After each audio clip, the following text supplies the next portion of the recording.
Alright guys, तो आज के इस वीडियो में हम देखने वाले हैं go to control instruction C. Go to control instruction in C होता क्या है, गो टू क्या होता है, कैसे यूज करते हैं, कब यूज होना चाहिए। जैसे कि गो टू के नाम से पता चला है चले जाओ यहाँ पर, तो उसी के बारे में हम आज के इस वीडियो में बात करने वाले हैं। तो करते हैं वीडियो को स्टार्ट बिना किसी देरी के। फ्रेंड्स, वीडियो को स्टार्ट करने से पहले यदि आपने चैनल को सब्सक्राइब नहीं किया तो सब्सक्राइब कर दीजिए, और वीडियो को अभी तक लाइक नहीं किया तो लाइक कर दीजिए, और बेल आइकन को दबा दीजिए ताकि जब भी मैं कोई न्यू वीडियो अपलोड करूँ तो उसका नोटिफिकेशन आपको सबसे पहले मिले। तो करते हैं वीडियो को start.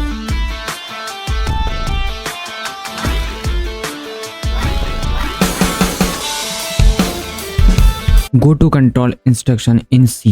What is go to statement? Go to statements is a way to transfer program controls to a predefined level is known as go to statement. Go to statement एक वो होता है जैसे हम कोई लेवल डिफाइन करते हैं कि वहां यहाँ से अगर ये काम हो जाए, कोई कंडीशन के बेस पे देते हैं कि ये काम हो जाए तो आपको इस लेवल पर जंप करना है। मतलब एक जंप स्टेटमेंट होता है, ये जंप कराना होता है हमें। उसके कुछ सम नोटिस पॉइंट होते हैं जो हमें याद रखने होते हैं। उन पॉइंट्स को हम अभी देख लेते हैं one by one. First point होता है हमारा ये also called jump statement. C programming के अंदर गो टू स्टेटमेंट को जंप स्टेटमेंट भी बोला जाता है। सेकंड पॉइंट है हमारा used to transfer program control to a predefined level. हम प्रीडिफाइंड लेवल देखेंगे अभी क्या होता है। जो हमारी प्रीडिफाइंड लेवल्स होती हैं प्रोग्राम के अंदर, गो टू की हेल्प से उन प्रीडिफाइंड लेवल पर जंप किया जा सकता है। हमारा थर्ड पॉइंट है it is used to avoid since it cause confusion for the fellow programmers in understanding the code. हमें ये ज्यादा से ज्यादा अवॉइड करना चाहिए क्योंकि जो हमारे फेलो प्रोग्रामर्स होते हैं उनको कोड अंडरस्टैंडिंग करने में बहुत प्रॉब्लम होती है, तो इसीलिए हमें ये अवॉइड करना चाहिए। ज्यादा से ज्यादा जितना हम इसको अवॉइड कर सके उतना अवॉइड करना चाहिए। गो टू स्टेटमेंट हमारा चौथा पॉइंट है। Go to statement is a preferable when we need to break multiple loops using a single statement at the same time. हमें गो टू स्टेटमेंट जब प्रेफर किया जाता है जैसे हमें बहुत सारे लूप्स दे रखे, उनसे हमें किसी कंडीशन के बेस पर बाहर निकलना है, सारे लूप से देन हम गो टू स्टेटमेंट का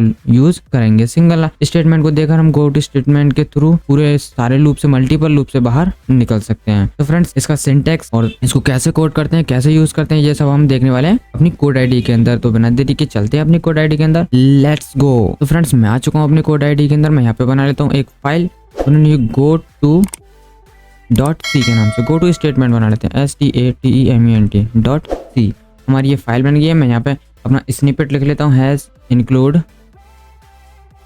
स्टूडियो डॉट एच, यहाँ हो जाएगा मेन इंट मेन और रिटर्न 0। ये हो गया हमारा स्निपेट।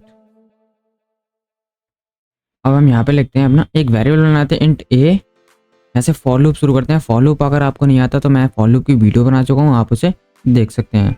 मैंने यहाँ पे एक वेरिएबल बनाया ए और एक और इसके अंदर वेरिएबल बनाया int i is equals to 1। I variable बनाया। हम फॉर लूप के अंदर वेरिएबल भी बना सकते हैं, उसके अंदर मैंने डाल दिया 1। देन हमने सेमीकोलन लगाया, I greater than is equals to I में जब तक 5 या 5 के बराबर ना हो जाए तब तक हमें ये चलाना है। और हमने थर्ड कंडीशन दी, थर्ड एक्सप्रेशन डाला, आई को प्लस प्लस करते हो। अब हमने खोला ब्रैकेट। अब यहाँ पे बोला मैंने if i greater than is equals to 4 है, अगर i if i less than is equals to 4 है, अगर आई जब तक 4 के बराबर ना हो जाए या फिर 4 से छोटी ना हो जाए, जब तक इसको चलाते रहना है। मैंने यहाँ पे कंडीशन डाली, प्रिंट करते रहो %d आई के अंदर जो भी वैल्यू है इसको प्रिंट करते रहो। और हमारा इफ के साथ हम एल्स भी यूज कर सकते हैं। एल्स लगाया मैंने, अगर ऐसा नहीं हो जब तक आई में 4 ना हो या 4 से कम रहे तो इसको चलाते रहो। जैसे 4 से ज्यादा हो जाए तो हमारा एल्स ब्लॉक चलेगा। एल्स ब्लॉक में आते ही हमने बोला गो टू कर दो। हमने एक लेवल बना लेंगे ABC पर चला जाइए। फिर हम यहाँ से बाहर आए।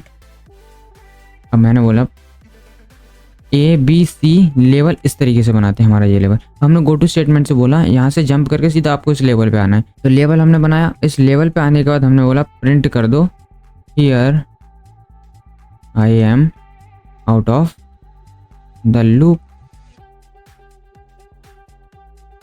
Bye using go to statement.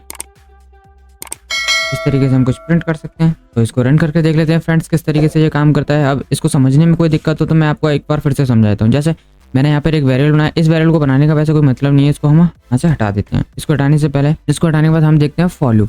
For loop में मैंने एक वेरिएबल बनाया इंट आई वेरिएबल बनाया जो कि फॉर लूप को चलाएगा। मैंने उसमें अंदर डाला 1, आई में 1 रहेगा।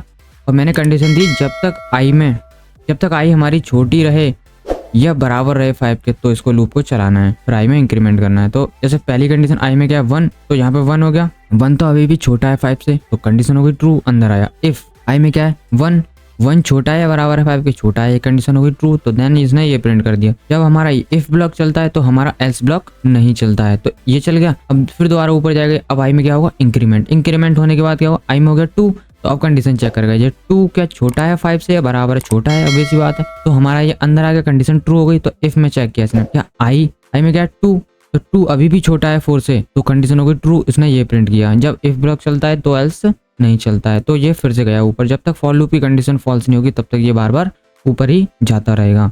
तो आई में इंक्रीमेंट हुआ, आई में क्या होगा 3, क्या 3 छोटा है 5 से या बराबर है, हाँ जी छोटा है। छोटा होने के बाद फिर आया इफ में उसने चेक किया आई में 3 है, 3 छोटा है 4 से, हाँ जी छोटा है, तो ये इसने प्रिंट स्टेटमेंट चलाया, चल गया, एल्स चलेगा नहीं, तो ऊपर गया दोबारा। आई में इंक्रीमेंट हुआ, क्या हुआ 4 क्या छोटा है या बराबर है 5 के, तो छोटा है, छोटा होने के लिए कंडीशन ट्रू हो गई। तो यहाँ पे इफ में क्या 4 से बड़ा छोटा है या बराबर है, छोटा नहीं है तो बराबर तो है, बराबर है, कंडीशन हो गई ट्रू कंडीशन होने के बाद वो यहाँ पे आया, उसने प्रिंट कर दिया 4, प्रिंट करने के बाद फिर ऊपर गया, जो आई में होगा यहाँ पे वही प्रिंट होगा, तो ऊपर क्या हुआ इंक्रीमेंट, 4 से क्या हो गया 5, तो 5 हुआ क्या 5 से छोटा है या बराबर है, छोटा नहीं है तो बराबर है, कंडीशन हो गई ट्रू होने के बाद यहाँ पे आया। अब आई में क्या है 5, तो आई में क्या 5, तो 5 तो छोटा नहीं है 4 से, नहीं बराबर है तो वो तो बड़ा है, तो कंडीशन हो गई फॉल्स, तो ये इफ कंडीशन नहीं चलेगी, तो आ गया ये एल्स में।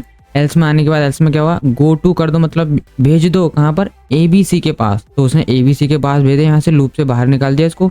एक कंडीशन और चलती है अभी, वो नहीं चली, तो हमारा ये लूप से बाहर आ गया, तो उसने प्रिंट कर देगा यहाँ पे ये here I am out of the, यहाँ पे ऑफ की स्पेलिंग कर देता है out of the loop by using go to statement. अब हम इसको रन करके देखते हैं। यहाँ से मैंने इस प्रोग्राम को रन किया, अब देखिए यहाँ पे चला लेते हैं इस प्रोग्राम को। अब देखो हमारा प्रिंट हुआ 1 2 3 4 and here I am out of the loop by using go to statement. इसको हम फॉर्मेट तरीके से प्रिंट कर लेते हैं, यहाँ पे हम लगा देते हैं /n। अब हमारी एक लाइन ब्रेक हो जाएगी, ये अच्छे से प्रिंट हो जाएगा। तो यहाँ पे क्या प्रिंट हुआ 1 2 3 4, जो कि ये लूप से हुआ है, और फिर ऊपर ना जाके गो टू स्टेटमेंट के थ्रू ये बाहर आया, उसमें प्रिंट कर दिया here I am out of the loop using go to statement. तो इस तरीके से फ्रेंड्स हमारा गो टू स्टेटमेंट काम करता है, और हम वेरियस तरीके से गो टू स्टेटमेंट को यूज कर सकते हैं जब भी हमें मल्टीपल फॉर लूप से बाहर निकलना हो, या कोई भी ऐसी मल्टीपल कंडीशंस हो जहाँ से हमें बाहर निकलना हो डायरेक्टली, तो हम गो टू स्टेटमेंट का यूज कर सकते हैं। फ्रेंड्स नेक्स्ट वीडियो जब भी आएंगे ना हमारी, हम उनमें गो टू स्टेटमेंट बिना फंक्शन के कोई ऐसा प्रोग्राम बनाएंगे जो आइटरेट कर रहा हो गो टू स्टेटमेंट के थ्रू। तो बने रहिए इस वीडियो सीरीज में, सी प्रोग्रामिंग की वीडियो सीरीज में। तो फ्रेंड्स आज के गो टू स्टेटमेंट वाली सीरीज में इतना ही। तो फ्रेंड्स आज के इस वीडियो में इतना ही, मिलते हैं नेक्स्ट वीडियो में, तब तक के लिए till then keep learning, keep watching and bye bye.